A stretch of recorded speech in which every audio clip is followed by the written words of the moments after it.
Autoridades de gobierno anunciaron un plan integral para hacer frente a los hechos de violencia registrados en la frontera norte.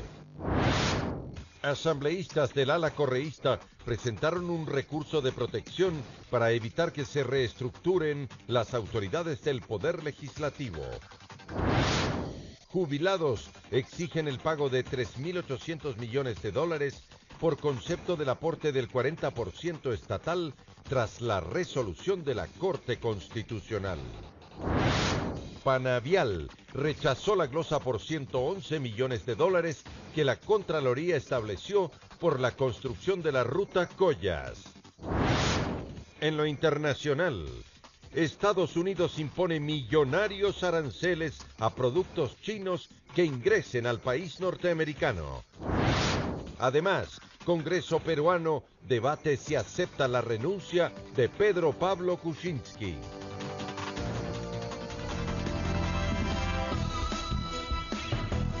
Muy buenas noches, amigos. Jueves 22 de marzo del 2018. Es un gusto estar nuevamente con ustedes en la emisión estelar del Comercio TV con lo más destacado de esta jornada informativa. Aquí iniciamos.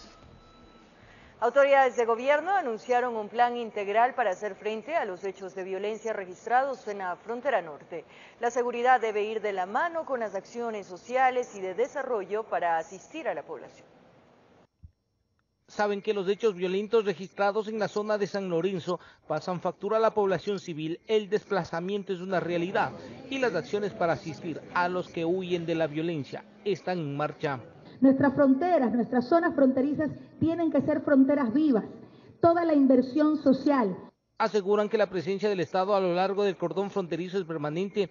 Hablaron de reforzar acciones en temas sociales, que el desarrollo de las fronteras es clave para enfrentar a los violentos. Impulsando todos los programas de las distintas carteras de Estado que tienen directa relación con otra que es una prioridad del gobierno nacional, que es la reactivación económica y productiva.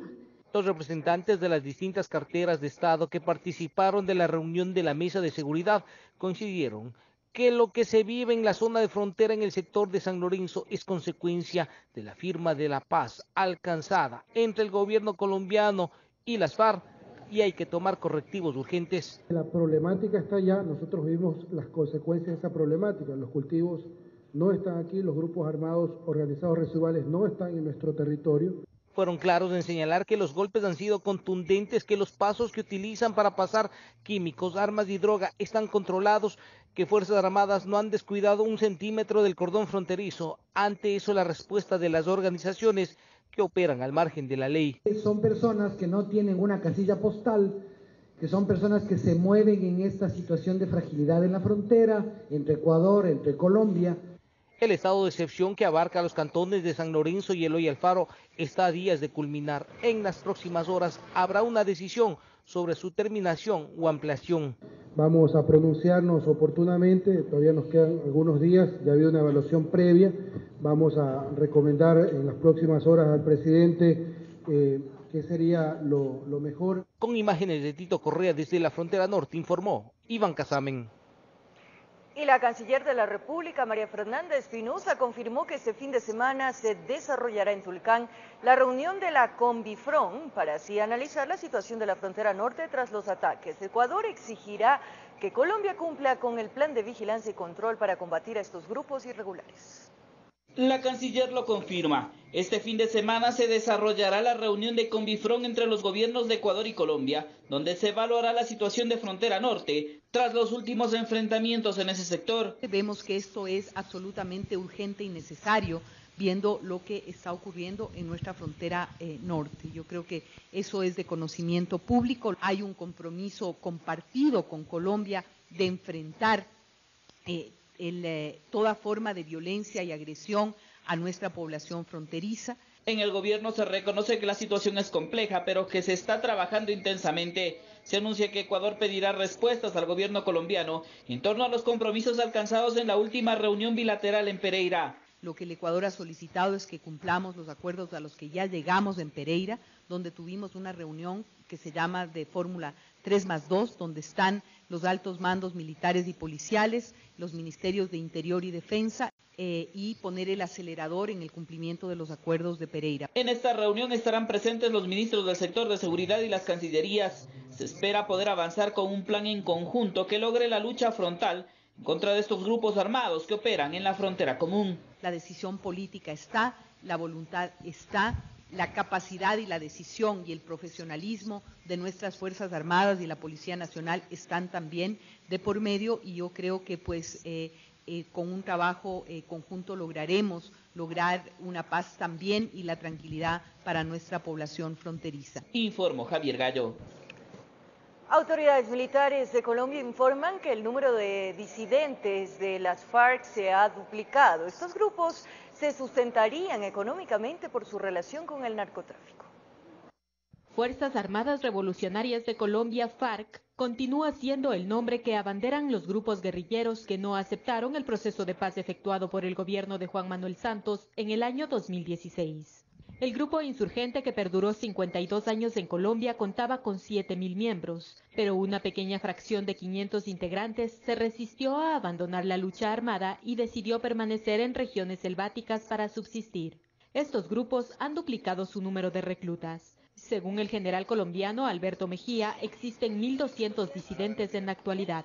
Las autoridades han informado que estas fracciones realizan alianzas con organizaciones armadas como el Ejército de Liberación Nacional y el grupo narcotraficante más grande de Colombia, Clan El Golfo. La financiación de la guerrilla a través del narcotráfico era uno de los problemas que perduraría, según el defensor del pueblo colombiano Carlos Alfonso Negret. Y me preocupan nuevos grupos que están únicamente dedicados a cuidar cultivos, a comprar hoja de coca para hacer todos los procesos hasta venderlo en el exterior. Con la realización de Valeria Navarro, informó Sara Naranjo. Arrancó el quinto ciclo de negociaciones entre el ELN y el gobierno colombiano. Se espera realizar una primera evaluación del cese al fuego que rigió durante varias semanas. Además, hay expectativa de que se logre avanzar de manera acelerada con un acuerdo de paz duradero. Este jueves se reanudaron los diálogos de paz entre el gobierno colombiano y la guerrilla del ELN, y Quito es la sede de estos diálogos, que en esta quinta etapa esperan ser los más extensos, pues se buscará concretar acuerdos entre las partes para avanzar con un cese al fuego definitivo. El gobierno ecuatoriano, anfitrión de estos diálogos, celebra este avance. Queremos reafirmar nuestra convicción de que llegaremos a buen puerto, con su compromiso y con el apoyo, por supuesto, de los países garantes. Se afirma desde los sectores de negociación que durante este quinto ciclo se pueden revisar temas como el desminado y la ayuda humanitaria para sectores que están en conflicto. Además, se espera avanzar con los diálogos para concretar lo más pronto posible una paz duradera en Colombia. Nosotros tenemos razonables esperanzas de que podamos avanzar rápido en la construcción del nuevo acuerdo por las experiencias que ya están recogidas en este mecanismo de verificación.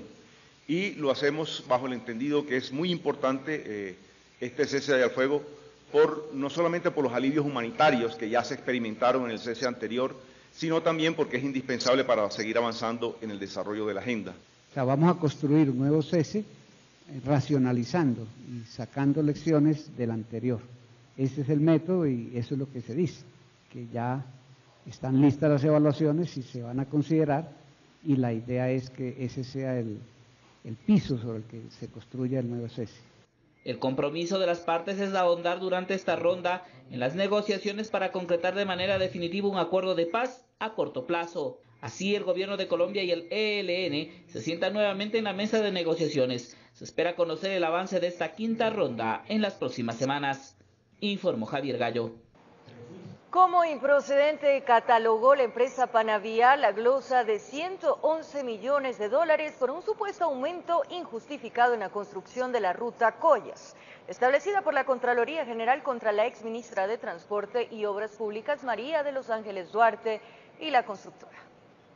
No existe perjuicio para el Estado. La obra fue construida en base a un diseño técnico validado por la fiscalización y el ministerio y está ahí. Así lo aseguró Gonzalo Martínez, gerente técnico de la compañía Panavial, encargada de la construcción de la ruta Collas, que es el acceso norte al aeropuerto Mariscal Sucre en Quito, explicando que los estudios iniciales de esta obra realizados por el municipio de Quito se encontraban incompletos. Tenían el carácter de parciales incompletos, así están indicados en los propios estudios del municipio, y como he dicho, así el ministerio los recogió también como estudios parciales. Por eso fue necesario hacer la complementación de los estudios, de tal manera que ya el desarrollo de la obra pues la realizó el ministerio a través de sus instancias propias y a través de una fiscalización contratada para el seguimiento de la obra. Los estudios definitivos los realizó el Ministerio de Transporte y Obras Públicas, en los cuales por razones técnicas se tuvo que implementar otros trabajos como parter central, ampliación del ancho de los carriles, iluminación, entre otros, por lo cual los costos se incrementaron justificadamente, asegura Martínez. Hemos dicho claramente, no es la carretera más cara del mundo, está dentro del margen de precios para carreteras de este tipo y complejidad, carreteras de 4 carriles, construcción nueva, sobre montañas, con quebradas, con suelos malos que necesitan revestimiento de talud. No es la carretera más cara. Indicó además que la construcción del puente sobre el río Guayabamba fue una variante que se implementó respecto al proyecto original. La glosa por la variante es improcedente. No costó más la construcción de la variante y significó un ahorro de 1 año en el tiempo de construcción y el adelanto de 1 año en la puesta en servicio del proyecto. Así la empresa rechaza la glosa de $111 millones establecida por la Contraloría General del Estado en contra de la exministra de Transporte y Obras Públicas María de los Ángeles Duarte y Panavial por un supuesto aumento injustificado de precios en la construcción de la ruta Collas. En Quito informó Adriana Rojas. Y el contralor Pablo Celi acudió hasta la Corte Constitucional para solicitar se declare la inconstitucionalidad de las reformas realizadas en diciembre del 2015, las cuales retiraron a la Contraloría la competencia para efectuar auditorías a la gestión de funcionarios públicos. La enmienda tal como fue planteada afecta directamente la capacidad de la Contraloría en la medida en que es imposible realizar de manera integral y plena un control de recursos sin un control de gestión. El control de recursos no puede ser solamente un control contable. El control de recursos debe ser necesariamente ligar el uso de esos recursos, es decir, no solo cuánto se usó en recurso público, sino cómo lo hizo, cuál es su destino. La articulación de estos 3 aspectos es imposible sin una auditoría de gestión. Es necesaria la restitución plena de nuestras facultades en la medida en que se las conculcó, se las limitó mediante una acción inconstitucional, lamentablemente ejercida en su momento por la Asamblea Nacional.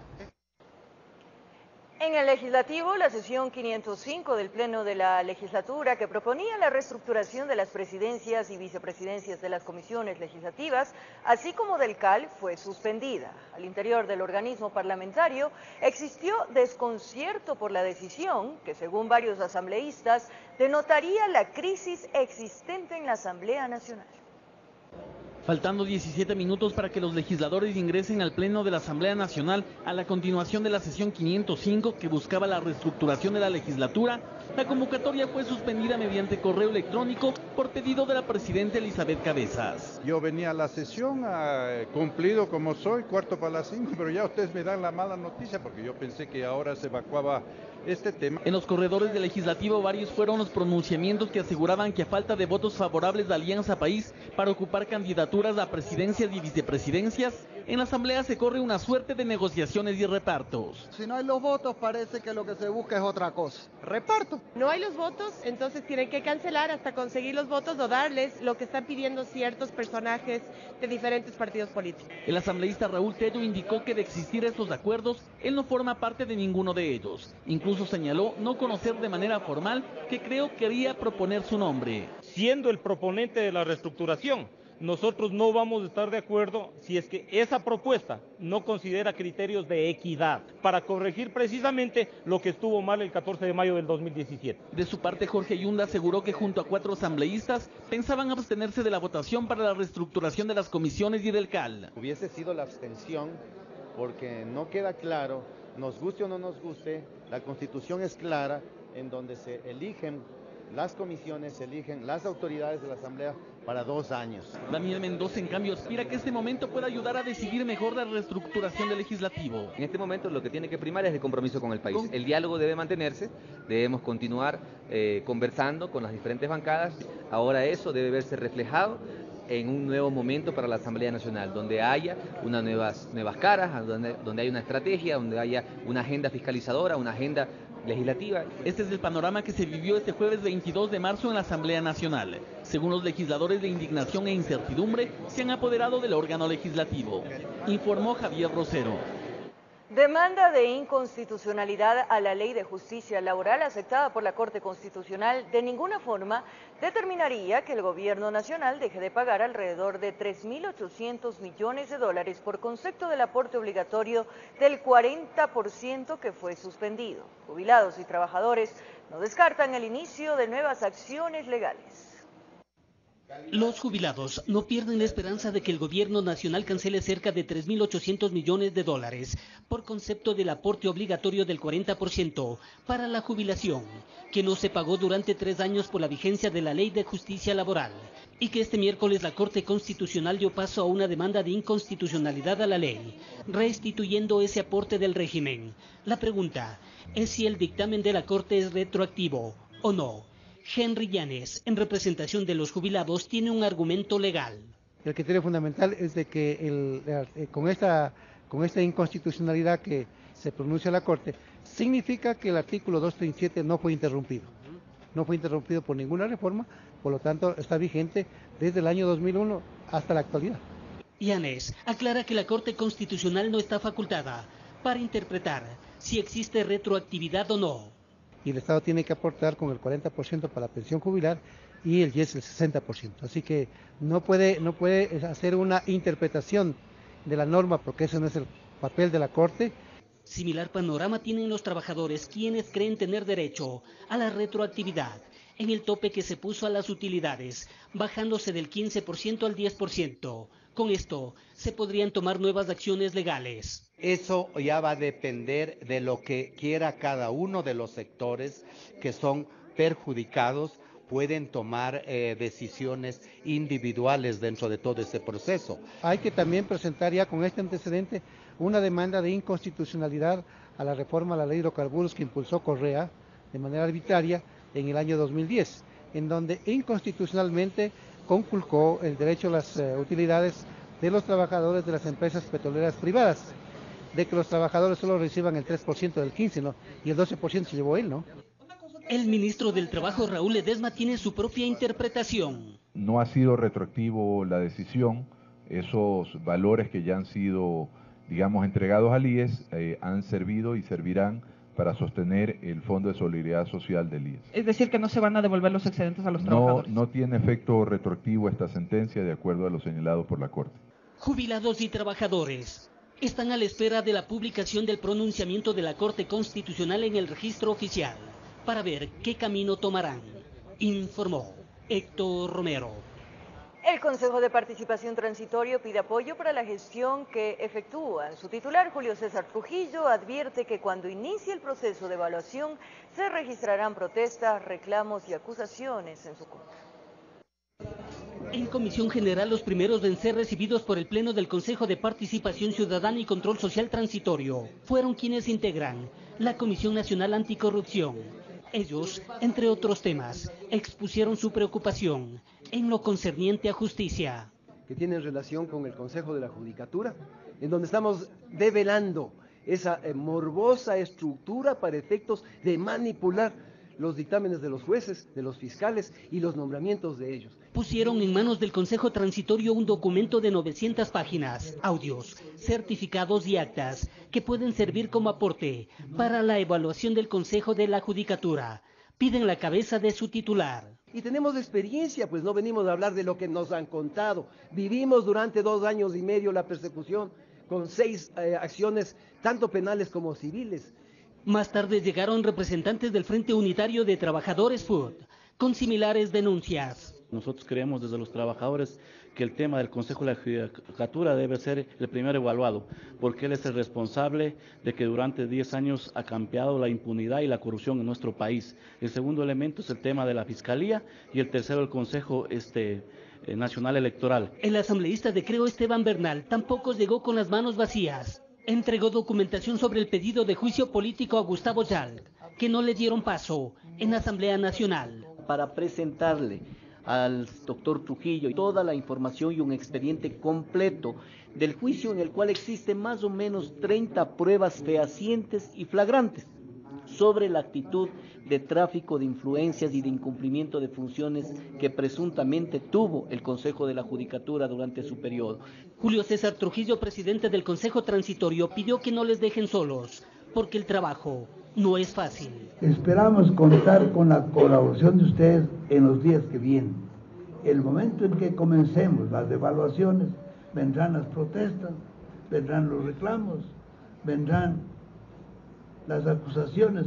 No sé de qué puedan acusarnos, porque nuestros actos son públicos y seguirán siendo públicos en el cumplimiento de nuestras funciones. Informó Héctor Romero. Después del 31 de marzo del 2018, las cuentas de dinero electrónico dejarán de funcionar en el Banco Central, por lo que no será posible realizar ninguna transacción con este medio de pago. El servicio se desactivará automáticamente sin papeleo o notificación alguna.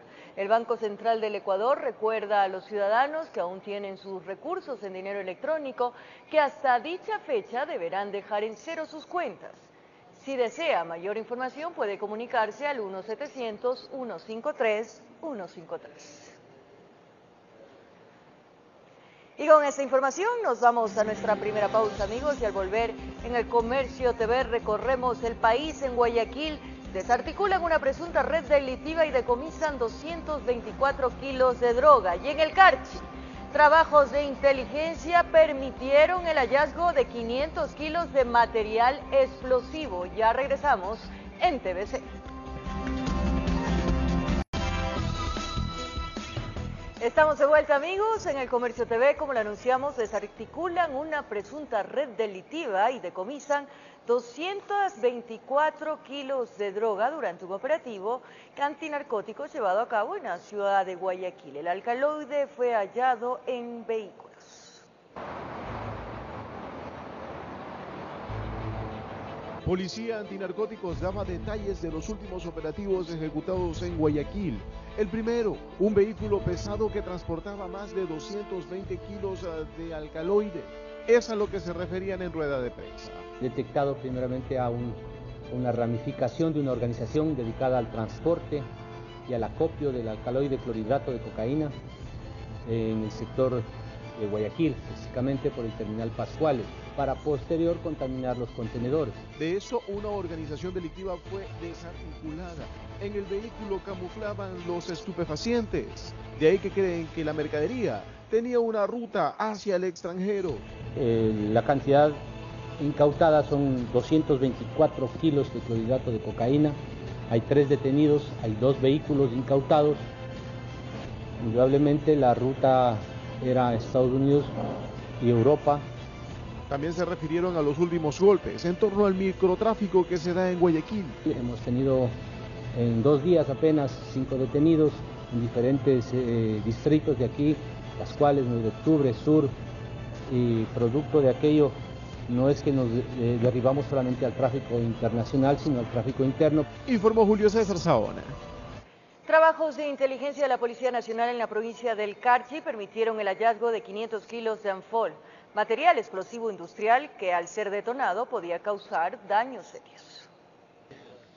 En un camino de tercer orden que conduce a la comunidad de Guamá, ubicada a 10 minutos de la ciudad de Tulcán, se logró el hallazgo de 10 quintales de ánfol, con un peso aproximado de 45 kilos cada uno. El material encontrado es de fabricación industrial. Además, una mecha detonante. Ese material fue presuntamente abandonado a fin de evitar los controles para ser trasladado a la zona noroccidental de la provincia. Hacia el lugar llegó personal especializado en explosivos, tanto de la policía como del ejército, quienes realizaron un barrido en la zona. Los comuneros, con cierto hermetismo, manifestaron su preocupación, ya que este tipo de casos no se habían suscitado citado antes. Yo subí ayer, no había nadie, yo subí del centro ayer. Patrullajes, así de repente la policía sabe subir de noche, así, pero muy raro ya. En carro, a pie, pero nunca ha habido nada. Primera vez que se escucha esto. De policía sí siempre, de noche, pues a la madrugada. Sí llegan siempre a nuestra comunidad. Gente de repente es de Colombia, así que viene. Pero vienen a trabajar así en los terrenos de los grandes, de las fincas grandes. El gobernador de la provincia rechazó ese tipo de hechos que no dejó detenidos, sino la pauta para que las autoridades de control realicen las investigaciones pertinentes. Se dio a conocer que ante los hechos suscitados en la frontera norte, la vigilancia interna y externa del cordón fronterizo en Carchi será redoblada con personal especializado en frontera. Sí, hay acciones que se están dando, ¿no? Sin embargo, en eso también hay que saber reiterar que es la confidencialidad.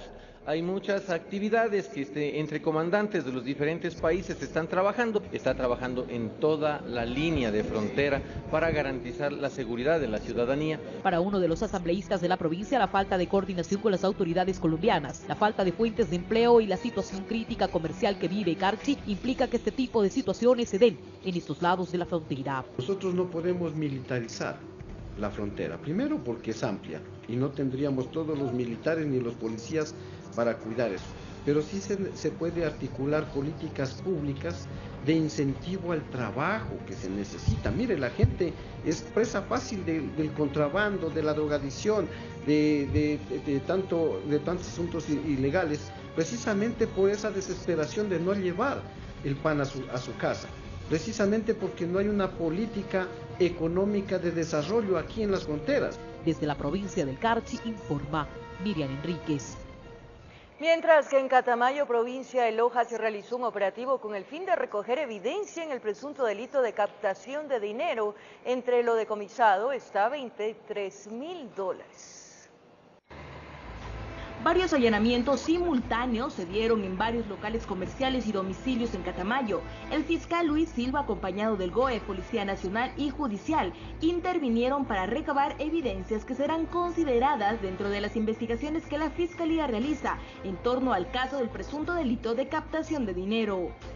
Siguiendo con el debido procedimiento, la Fiscalía ha solicitado al señor juez de garantías penales las órdenes de allanamiento de 6 domicilios y un local comercial, donde lógicamente se encontraron varios indicios de un presunto delito de captación ilegal de dinero. En uno de los domicilios allanados, las autoridades encontraron $23.000. El dinero con otras evidencias fueron incautadas. Si encontramos dinero, ese dinero vamos a ver, tiene que justificar, si no, caso contrario queda como evidencia sobre la captación ilegal de dinero. ¿Qué cantidad?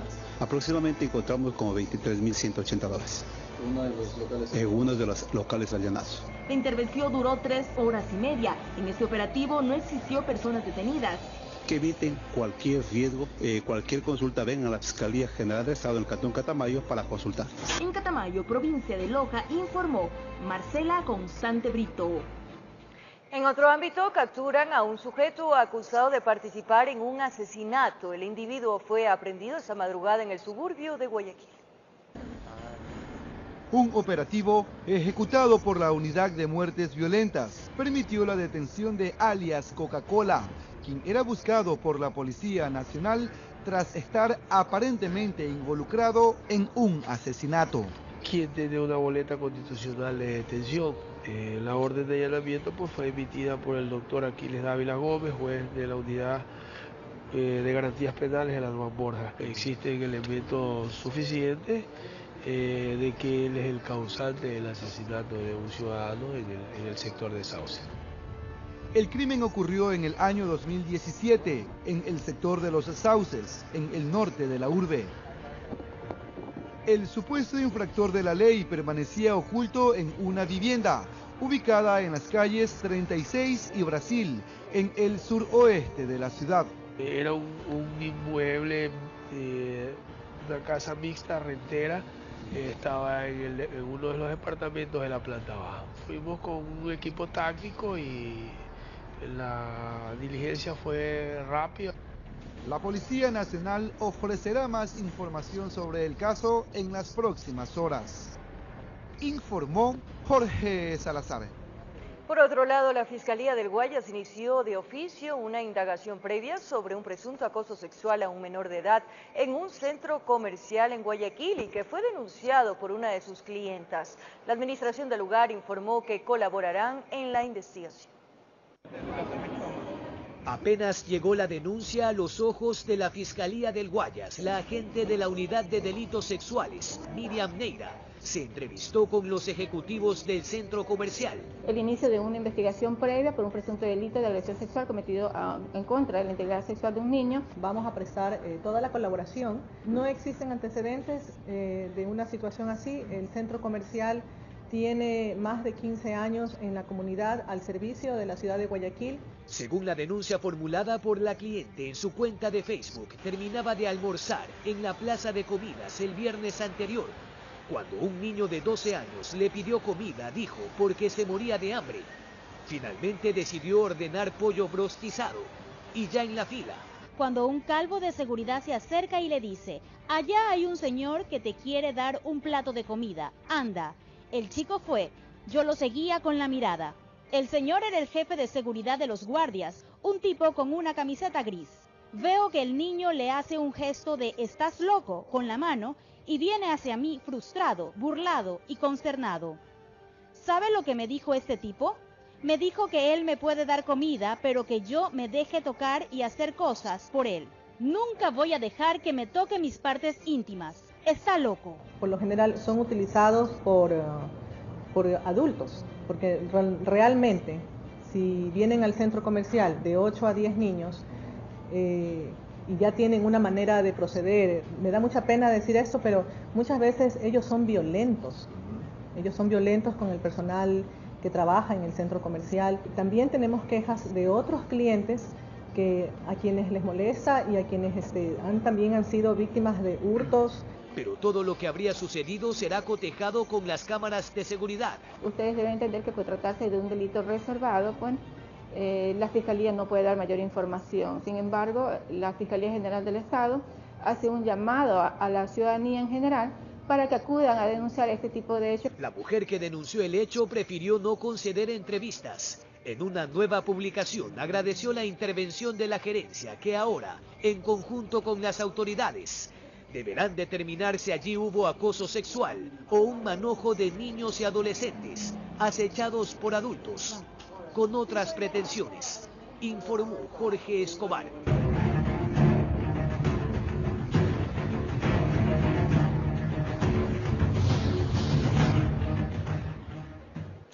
Así es, mucha atención, ofertas de empleo fraudulentas circulan en diferentes medios electrónicos. Las autoridades, como expertos en redes sociales, aconsejan a la ciudadanía estar alerta para no ser engañados. A continuación les mostraremos lo que existe detrás de estas supuestas plazas de trabajo.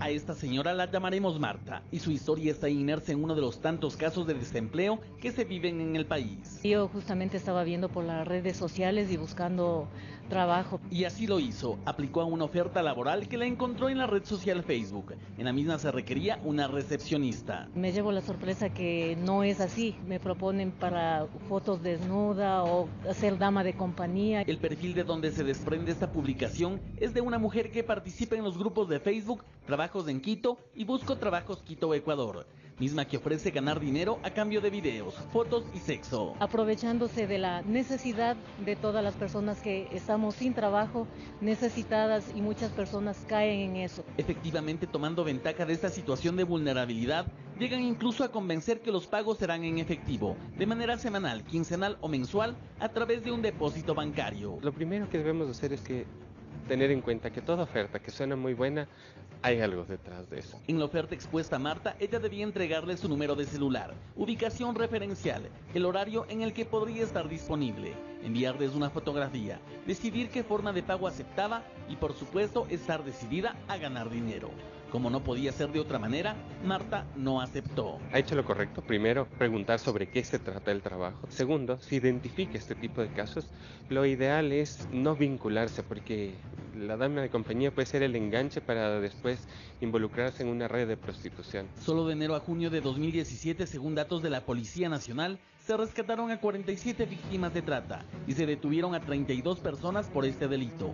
David Andrade, jefe de la Unidad de Investigación de Delitos Tecnológicos, asegura que las formas de reclutamiento de estas organizaciones están vinculadas en plataformas como Facebook, Twitter e Instagram. Estamos en un mundo cambiante en el cual el delito tecnológico se está haciendo más grande y por medio de las redes sociales se está usufructuando este tipo de redes telemáticas para cometer estos ilícitos. Esta situación la experimentó Araceli Saca, quien esperanzada en obtener un empleo, por poco cae en la trampa. Me gradué en informática y salió un anuncio cerca para trabajar de auxiliar de informática.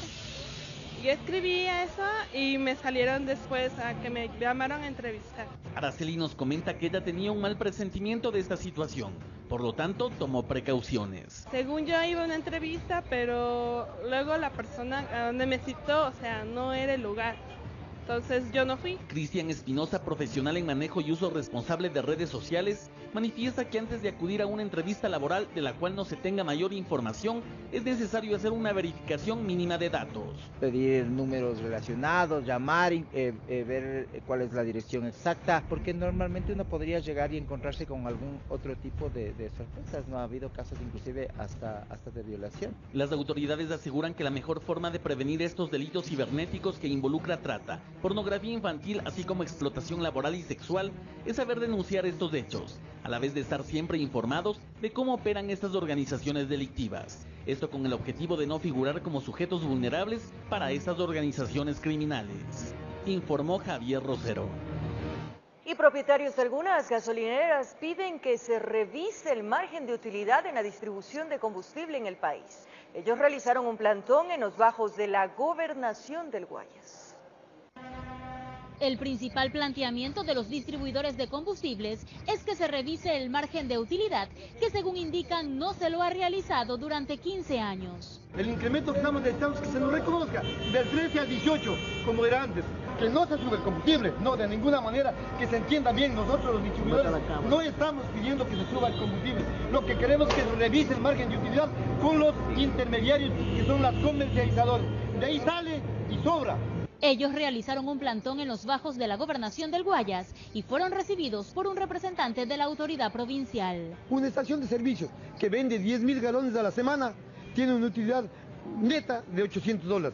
De los $800, ustedes tomen en cuenta el pago a trabajadores, más los costos de operación, sale negativo. La ley no nos permite, señores periodistas, hacer un paro, pero lo que sí nos permite a nosotros como seres humanos y como comerciantes es no comprar, no facturar, y el momento que no se factura y no se compra, se paraliza el país. Y queremos que nuestra voz de todos los distribuidores, de todos los gasolineros, por mediante la gobernación, mediante la prensa, el señor presidente de la República del Ecuador, señor ministro, se sensibilice con nuestro pedido y lo hagamos.